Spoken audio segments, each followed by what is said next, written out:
তরুণ যুবকেরা, তিনি সেই সময় বলেছিলেন, যখন আমার বাচ্চা বয়স, আমার মা আমাকে বলেছিলেন, বাবা এই এলাকায় ফুরফুরা শরীফের ছোট হুজুর পীর কেবলা ওয়াজ করতে আসেন। বাবা ছোট হুজুর মস্ত বড় আল্লাহর ওলি। বাবা মা বলেছিলেন, বাবা ছেলে তোমার ছোট হুজুর পীর কেবলা যেখানে আসবেন সেই জায়গায় গিয়ে তুমি সেখানে হাজিরা খানা দিয়ে দেবে। আমি এই কথাটা কেন শোনাচ্ছি জানেন? কারণ দুটো কথায়, দুটো ঘটনায় দুটো জিনিস উঠে এসেছে। আমি নামাজের কথা বলেছি, রোজার কথা বলেছি, কিন্তু নামাজ রোজা রেখে, নামাজ পড়ে রোজা রেখেও অনেকে জাহান্নামে যাবে। কেন যাবে?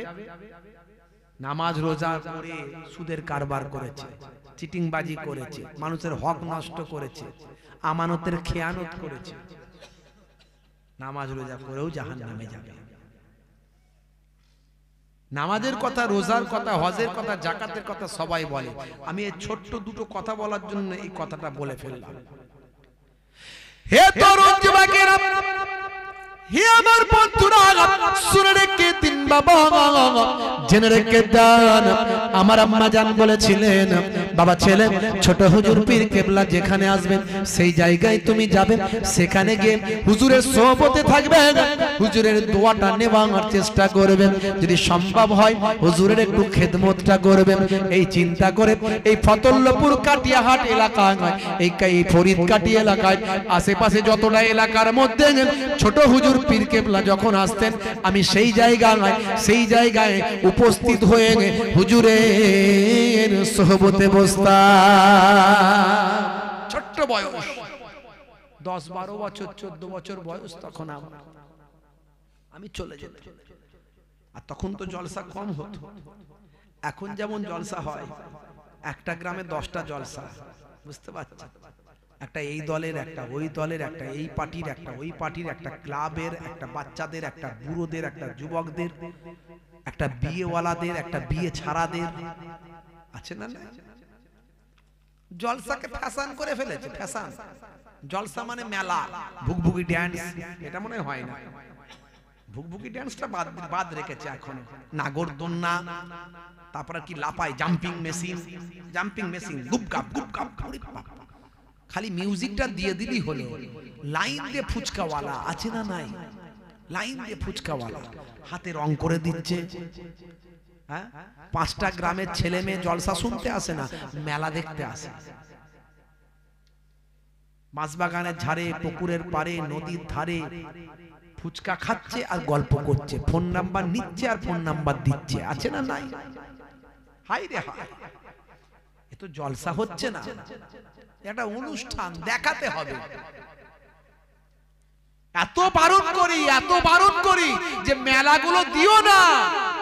যদি দোকানদানি কিছু করে কারবার তাদের চালাতে হয়, সেটা সারাদিন করে দাও, মগরিব পর্যন্ত স্টপ।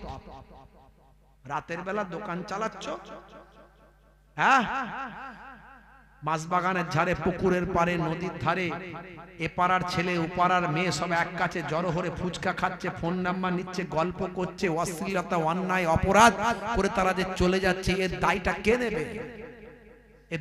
কে নেবে? এত বলার পরেও কিন্তু অনেক জায়গায় কমছে না। তাই আমি এর আগে বলেছিলাম যে আমি কিন্তু ফিরে চলে এলে দায়বদ্ধ থাকবো না, তোমরা আমাকে দায়ী করতে পারবে না। আবার আসতে পারি না, লোকের জলসা নষ্ট হয়ে যাবে, মানুষ বিপদে। ভাইরা আমার, তরুণ যুবকেরা আমার, মানুষ তখন ওয়াজ শুনতো, ওয়াজ শোনার মতো শুনতো। একটা জায়গায় ছোট হুজুর কেবলা জলসায় আসতো, 10টা গ্রামের লোক সেখানে জড়ো হয়ে যেত, সারা রাত ওয়াজ হতো। হে তরুণ যুবকেরা, হে আমার বন্ধুরা, শুনে রেখে দিন বাবা, জেনে রেখে দেন।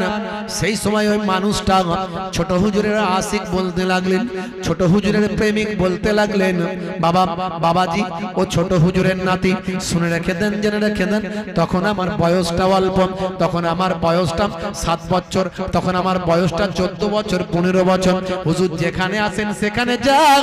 আমার মা বলেছিল, ছোট হুজুর মস্ত বড় আল্লাহর ওলি, বাবা যেখানে ছোট হুজুরকে পাবেন সেই জায়গায় যাবেন, আর ছোট হুজুরের দোয়াটা তুমি গ্রহণ করবে। হে তরুণ যুবকেরা, হে আমার মুরব্বিয়ানেরা, শুনে রেখে দিন বাবা, জেনে রেখে দেন। সেই মুরব্বি বাপজি আমার বলতে লাগলেন, আমি তাই সেখানে চলে গেলাম। আমি ফতুল্লাপুরে গেলাম। ছোট হুজুর পীর কেবলা রাহমাতুল্লাহ আলাইহি ফতুল্লাপুরে এসেছেন। আমি ফতুল্লাপুরে আমার গ্রামের যুবকদের সঙ্গে আমি পেছনে হাঁটতে হাঁটতে আমি সেখানে চলে গেলাম। গিয়ে দেখলাম হুজুরকে হুজরার মধ্যে, বাড়ির মধ্যে রাখা হয়েছে। হুজুরকে কত সুন্দরভাবে সবাই আপ্যায়ন করে খাওয়াচ্ছে। সেই জায়গায় ভিড়, মানুষের হুড়োহুড়ি। হুজুরকে কি খাওয়াবো, কি খাওয়াবো, এটা খান ওটা খান হুজুর। আমি সেই জায়গায় পৌঁছে গেছি। মনে মনে করলাম, মা বলেছিল ছোট হুজুরের খেদমত করবে, এই সুযোগে একটু আমি সুযোগ পেয়ে গেছি। ভাতের জায়গাটা নিয়ে নিয়েছি। হুজুরকে আমি একটু ভাত তুলে দেব বলে 1 চামচ ভাতটা হুজুরের প্লেটে আমি চাপিয়ে দিয়েছি।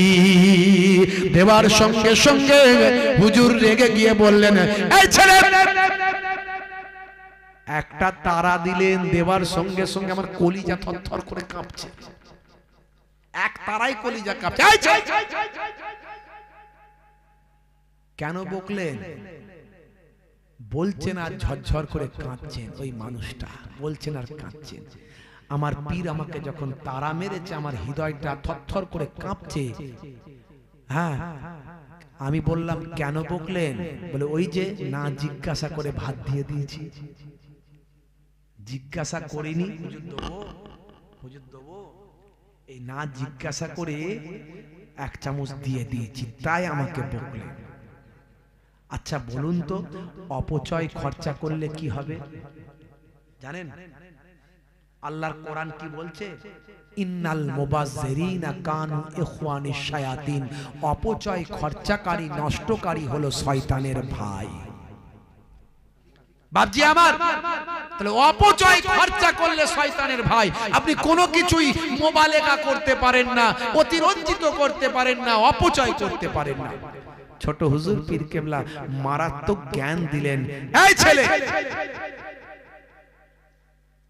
তুমি না বলে আমাকে খাবারটা দিলে, খাবারটা যদি অপচয় হয় কি হবে? দেখেছেন? শুধু যে ছোট হুজুর নামাজ শিখিয়েছেন, রোজা শিখিয়েছেন, জিকির শিখিয়েছেন, ইলমে তাসাউফ শিখিয়েছেন, শুধু তাই নয়, অপচয় নষ্ট যেন না করেন সেটাও তিনি শিখিয়েছেন। এটাই হলো সুন্নতে নববী। জোরে হবে না? বিশ্বনবী বলছেন, যখন তুমি খাবার খাবে পরিমিত খাবার খাও, আর যখন তুমি খাবারটা খাবে চেটে পুচে খাবার খাও। নবী শেখালেন 1450 বছর আগে। আজকের সায়েন্স বলছে নবী যা বলেছেন ঠিক বলেছেন। চেটে পুচে খাবার খেলে মুখ থেকে এক ধরনের লালা নিঃসৃত হয়, যে লালাটা আমার আপনার হজমের উপকার করে। হে তরুণ যুবকেরা, আল্লাহর ওলিদের সোহবতে আসুন বাবা। আল্লাহর ওলিদের তরিকা মেনে চলবেন কেন? একটুখানি ছোট্ট করে বলি বাবা। এমন সময় হে তরুণ যুবকেরা, হে আমার মুরব্বিয়ানেরা, ছোট হুজুরের আশিক ঝরঝর ঝরঝর করে কাঁদে। ভাতটা একবার তুলে দিয়েছেন, হুজুর একটা তারা দিয়েছেন। এই ছেলে বলার সঙ্গে সঙ্গে তার কলিজা কাঁপতে শুরু করে দিয়েছেন, থরথর করে কাঁপে। সেই সময় হুজুরের সামনে থেকে বিদায় নিয়েছেন। এত হুজুরকে ভালোবাসেন, এত মহাব্বত করে। সেই সময় বলেন, বাপজি আমি আপনার নানা জানকে এত ভালোবাসতাম, এত মহাব্বত করতাম। সেই সময় হুজুরের সামনে থেকে আমি সরে গেলাম। হুজুর আমাকে বকে দিয়েছেন, সেই বকাটা আমি আর সহ্য করতে পারলাম না। আমি সামনে থেকে বিদায় নিলাম। মনে মনে চিন্তা করলাম, আমি হুজুরকে এত মহাব্বত করি, হুজুর আমাকে বকে দিয়েছেন, অত আমার তখন বুদ্ধি নাই। কেন হুজুর আমাকে বকলেন? কেন হুজুর আমাকে তারাটা মারলেন? কেন হুজুর আমাকে তারা মারলেন, বকলেন? সেটা বোঝার মতো আমার ক্ষমতা নাই। কিন্তু আমি এটা বুঝি যে হুজুরকে আমি ভালোবাসি, আর হুজুর আমাকে বকেছেন, তাই হুজুরের সামনে আমি থাকবো না। শুধু তাই নয়, এই চেহারা কোনোদিন কাউকে আমি দেখাবো না। ছোট বয়স তো আমার, অত আমি বুঝি না। হুজুর আমাকে বকে দিয়েছেন, আমার হৃদয় কেঁপে গেছে। আমি তাই ঠিক করেছি, এই চেহারা হুজুরকে শুধু নয়, কাউকে আর দেখাবো না। 4-5 কিলোমিটার রাস্তা সবাইয়ের সঙ্গে গেছি, কিন্তু ফেরার সময় ওই অবস্থায় একা একা কোনটা দিয়ে যে আমি বাড়িতে এসেছি আমি নিজেই বুঝতে পারিনি।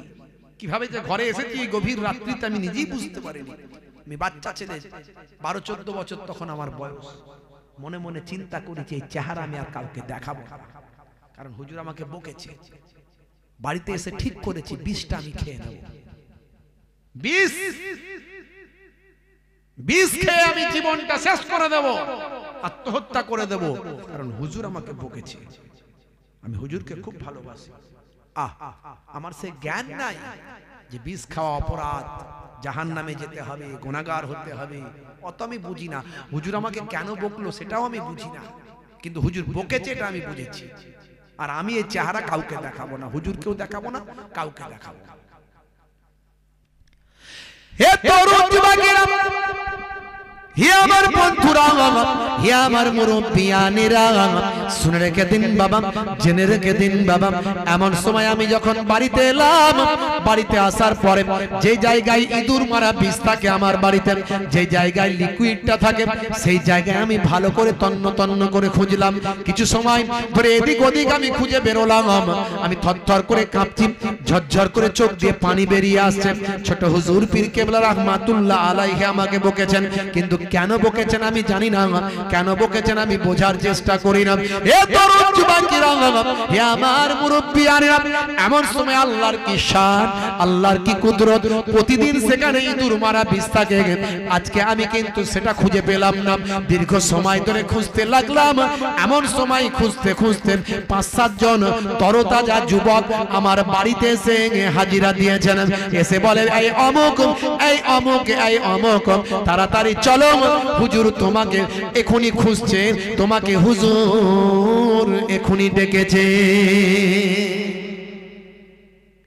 বিষটা খুঁজছি, খুঁজতে খুঁজতে 5-7 জন তরতাজা যুবক এসে হাজির।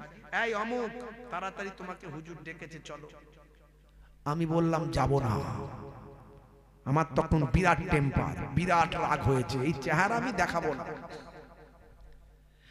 হে তরুণ যুবকেরা, সেই সময় আমি বললাম আমি যাব না।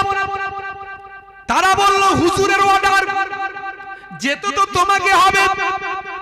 হুজুর এতটাই জোর দিয়ে বলেছেন তোমাকে ধরে আনতে, এমনকি আমাদের বলে দিয়েছেন সহজেও আসতে চাইবে না, সহজে যদি না আসে ওকে তোমরা চাগিয়ে আমার কাছে আনবে, খালি হাতে কেউ ফিরবে না। যাও যাও যাও, তাড়াতাড়ি যাও, দেরি তোমরা আর করো না। হে তরুণ যুবকেরা, হে আমার বন্ধুরা, শুনে রেখে দিন বাবা, জেনে রেখে দিন বাবা। এমন সময় তারা যখন আমাকে 2-4 বার বললাম, আমি পালানোর চেষ্টা করতে, তারা গোল হয়ে ঘিরে ফেললো আমাকে। আমাকে ঘিরে ফেলার পর আমি তাদের হাতে যাব না। আমি বললাম আমি যাব না, আমি শুনবো না। তারা বলল যেতেই হবে। টানা হিজরা করে আমাকে চাগিয়ে নিল। কত লাথি মারলাম, কত ধাক্কা মারলাম, কোনো কথা তারা শোনে না। তারা ক্ষমতাশালী যুবক, আমাকে জোর করে কয়েক মাইল রাস্তা চাগিয়ে তারা আমাকে আল্লাহ ওলি বান্দা ছোট হুজুরের সামনে গিয়ে বসিয়ে দিল। এ তরুণ যুবকেরা, হে আমার বন্ধুরা, শুনে রেখে দিন বাবা, জেনে রেখে দেন, আল্লাহর ওলি হযরতে পীর ছোট হুজুর কেবলা রাহমাতুল্লাহ আলাইহি সেই সময় তিনি নিজের কাঁধের কাছে, কোলের কাছে আমাকে টেনে নিলেন, আমার কাঁধেতে হাত রাখলেন, নিজের বুকের সঙ্গে চেপে নিয়ে বললেন, এই ছেলে, তুমি কি আমার প্রতি রাগ করেছ? বাবা, তুমি আমার প্রতি রাগ করে এমন অন্যায় করতে যাচ্ছিলেন যে অন্যায়ের জন্য কাল কিয়ামতের দিনে আমি ছোট হুজুর কেমন করে আমার চেহারা দেখাতাম, জানো আমি কি করতে যাচ্ছিলাম, আল্লাহর ওলি জানতে পেরেছে।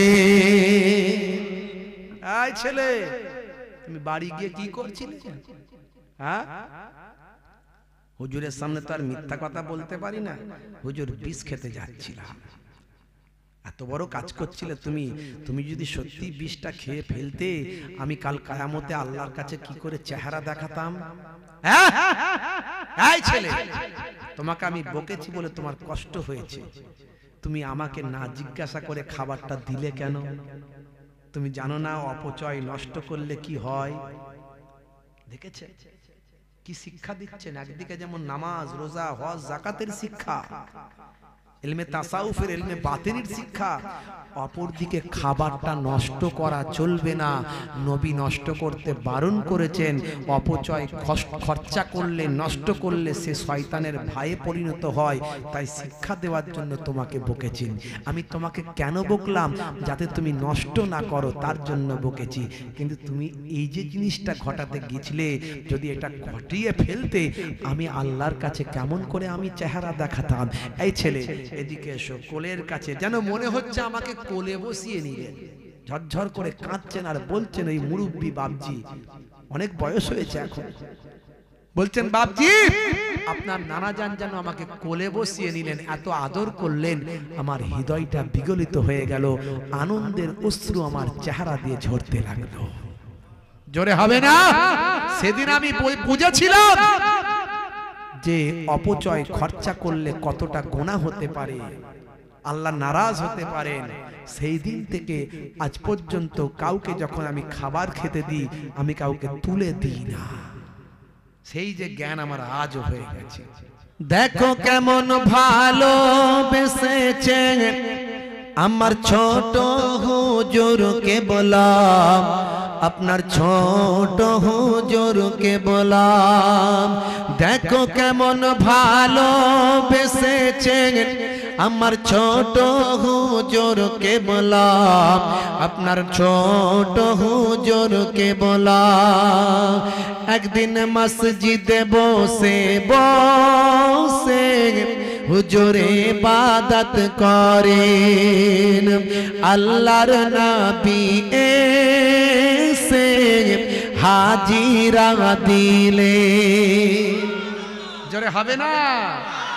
একদিন মসজিদে বসে বসে হুজুরে ইবাদত করেন, আল্লাহর নবী এসে হাজিরা দিলেন। তখনই দেখো ছোট হুজুর সালাম যে করিলেন। দেখো কেমন ভালো বেসেছেন আমার ছোট হুজুরকে বলা, আপনার ছোট হুজুরকে বলা। দেখো কেমন ভালো বেসেছেন আপনার ছোট হুজুরকে বলা, আমার নানা হুজুরকে বলা। একদিন মুথা ডাঙ্গার ওই বাজারে হুজুর চাল কিনিলেন, পাল্লার ওজন কমিয়ে মালিক চাল দিলেন। একদিন মুথা ডাঙ্গার বাজারে হুজুর চাল কিনিলেন, পাল্লার ওজন কমিয়ে মালিক চাল দিলেন। হুজুরের ওই নারাজিতে টাকা কাগজ হয়ে যায় গো। দেখো কেমন ভালো বেসেছেন আমার ছোট হুজুরকে বলাম, আমার নানা হুজুরকে বলাম। দেখো কেমন ভালো বেসেছেন আপনার ছোট হুজুরকে বলাম, আপনার ছোট হুজুরকে বলাম। একটি ছিল মাছ হুজুরের পুকুরে, যখনই উঠতো জালে হুজুর ছাড়িয়া দিতে। জোরে হবে না? হুজুর বলতেন, বাবা এই মাছটা কতটা বড় হয় দেখবো। অনেক বড় হয়েছিল মাছটা। ওই যে নানা জান হুজুরের মাজার রাউজা যে মাদ্রাসা আছে, মাদ্রাসার পাশের পুকুরি থাক বাবা, মাছটা চাষ হয়েছিল, বুঝতে পারছেন। একটি ছিল মাছ হুজুরের পুকুরে, যখনই উঠতো জালে হুজুর ছাড়িয়া দিতেন। হুজুরের ওই ইন্তেকালে শোকে মাছ মারা যায় গো।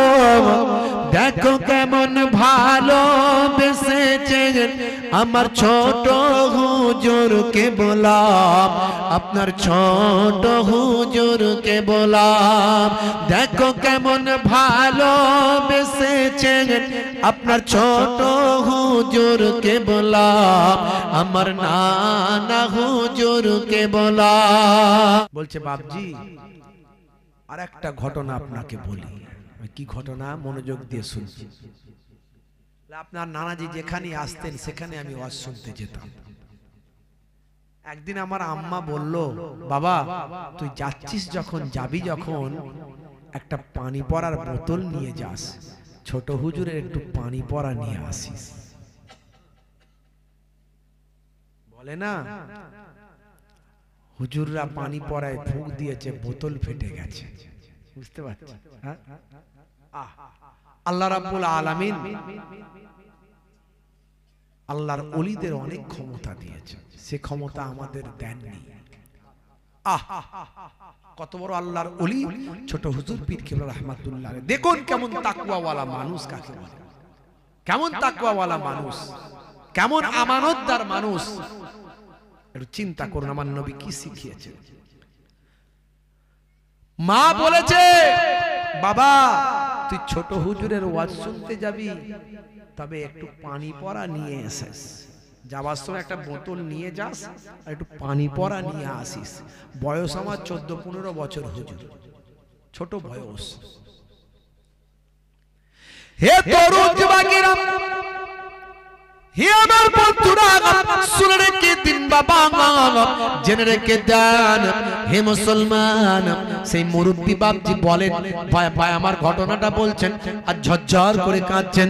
সেই সময় তিনি বলতে বলতে বললেন, বাবাজি আমি ওয়াজ শুনতে যা গেলাম, আমার আত্মীয় স্বজন পাড়া প্রতিবেশীর সঙ্গে আমি ওয়াজ শুনতে চলে গেলাম, কিন্তু যাবার পথে, চলে যাওয়ার পরে মনে পড়ছে মা বলেছিল একটু পানি পড়া নিয়ে আসিস, কিন্তু পানি পড়া নেবার মতো আমি তো কোনো জায়গা আনিনি।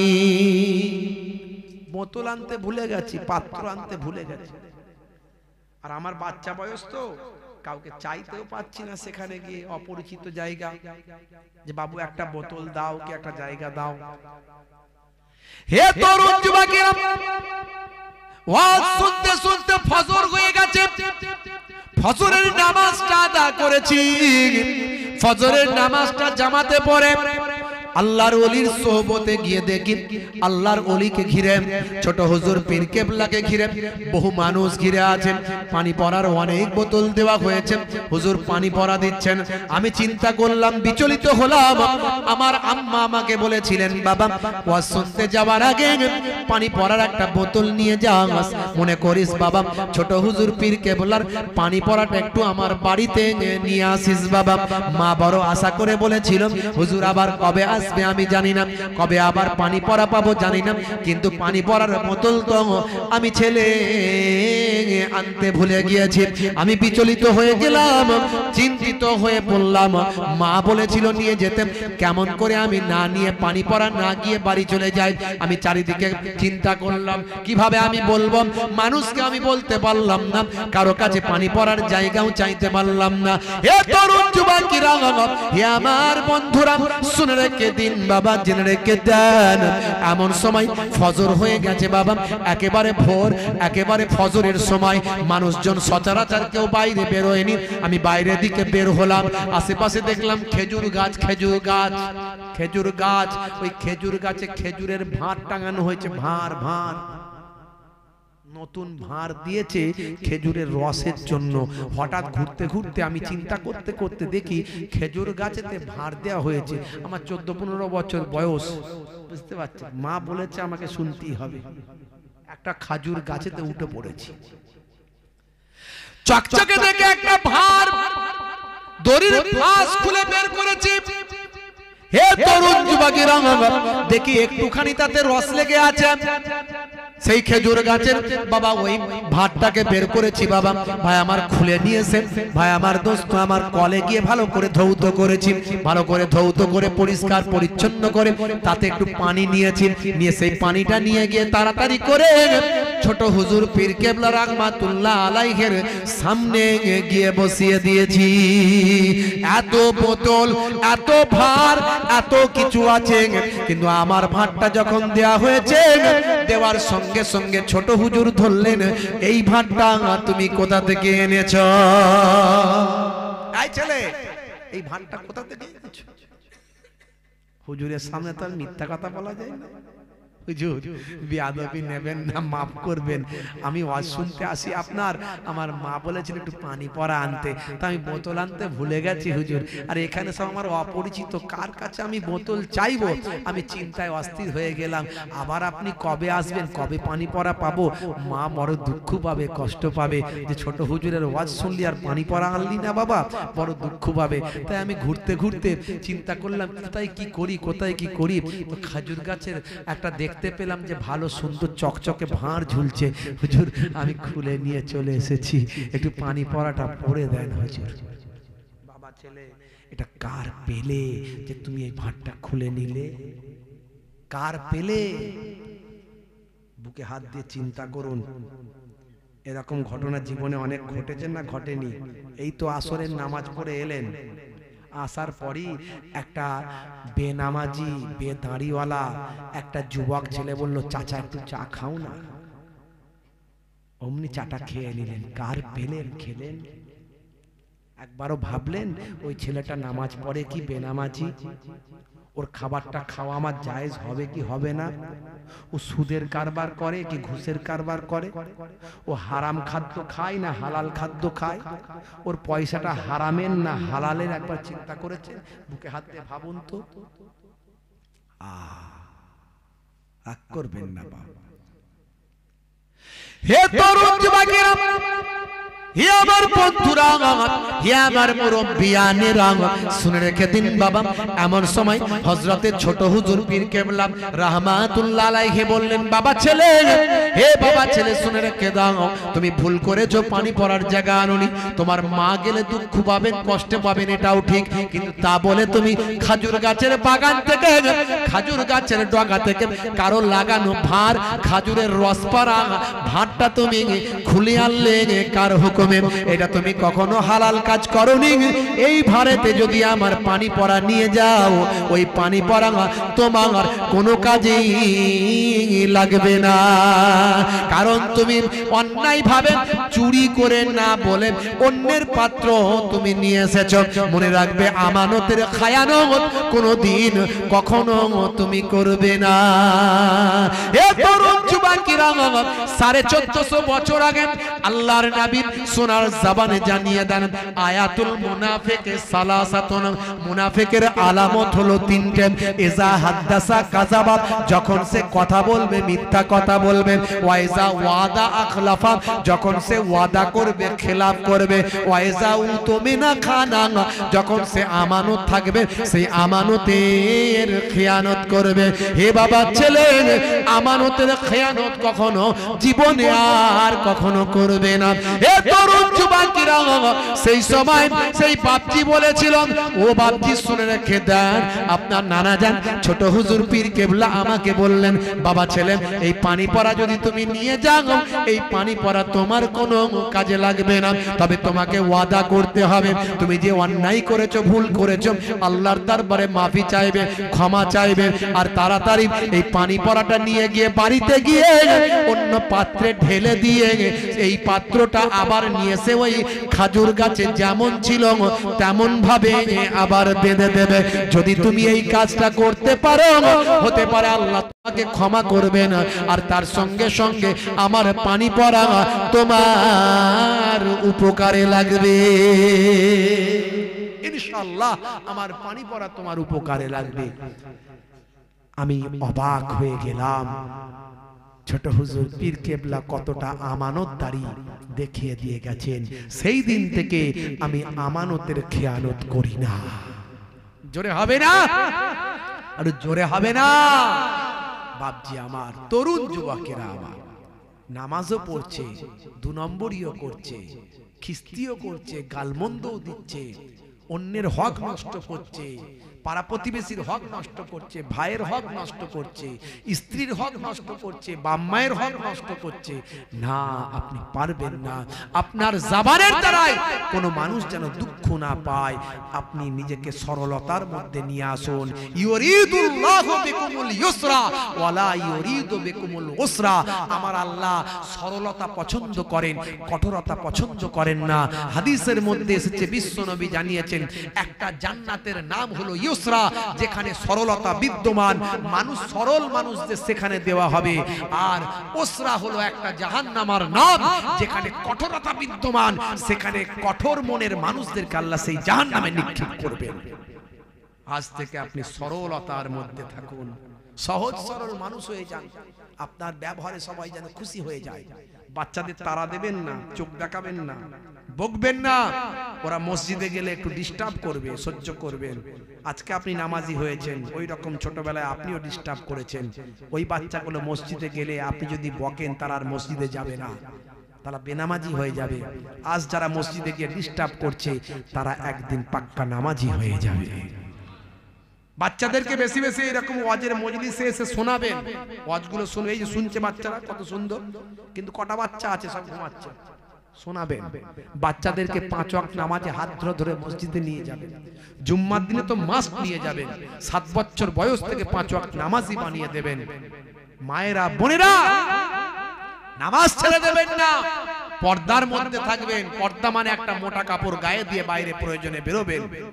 যদি প্রয়োজনে বেরোতে হয়, মোটা কাপড় গায়ে দিয়ে বেরোবেন। বোরকা পরতে পারলে আরো ভালো। মায়েরা, বোনেরা, হেফাজতের মধ্যে চলবেন।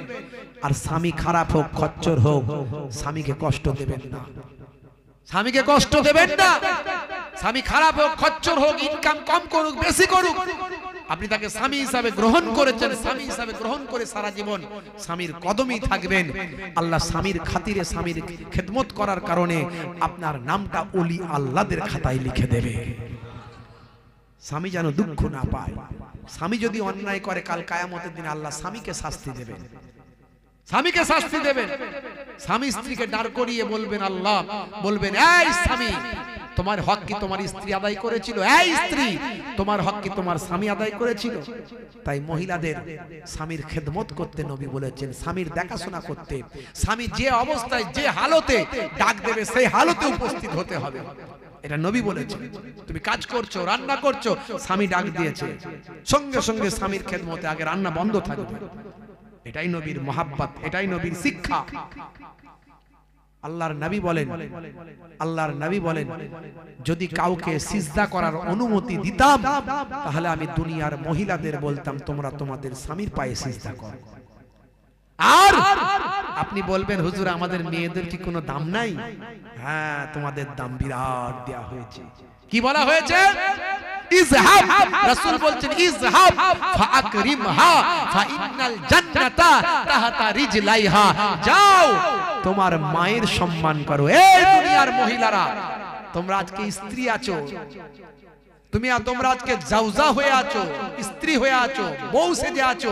একদিন তুমি যখন মা হবে, তখন তোমার সম্মানটা আল্লাহ সবচেয়ে বেশি দিয়ে দিয়েছেন।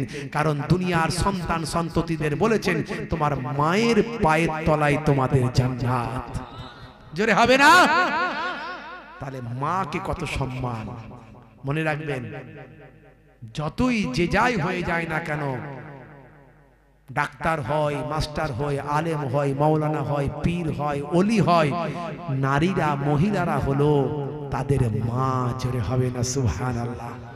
বন্ধুরা আমার, তাহলে নারীরা 5 ওয়াক্ত নামাজ, বছরে 1 মাস রমজানের রোজা, পর্দার মধ্যে, হেফাজতের মধ্যে চলবে।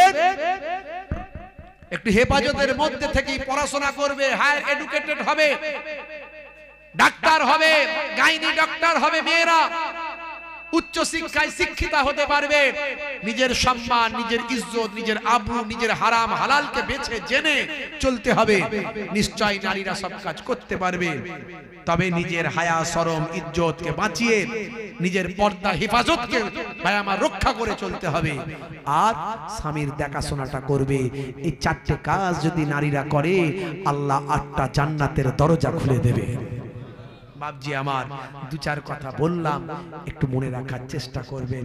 তাকওয়া পরহেজগারির উপর চলুন, আল্লাহর ওলিদের দেখানো পথে চলুন। ওলিদের দেখানো পথটাই হলো শান্তির পথ, ওলিদের দেখানো পথটাই হলো সহজে আল্লাহ এবং রাসূলের পথ, ওলিদের দেখানো পথ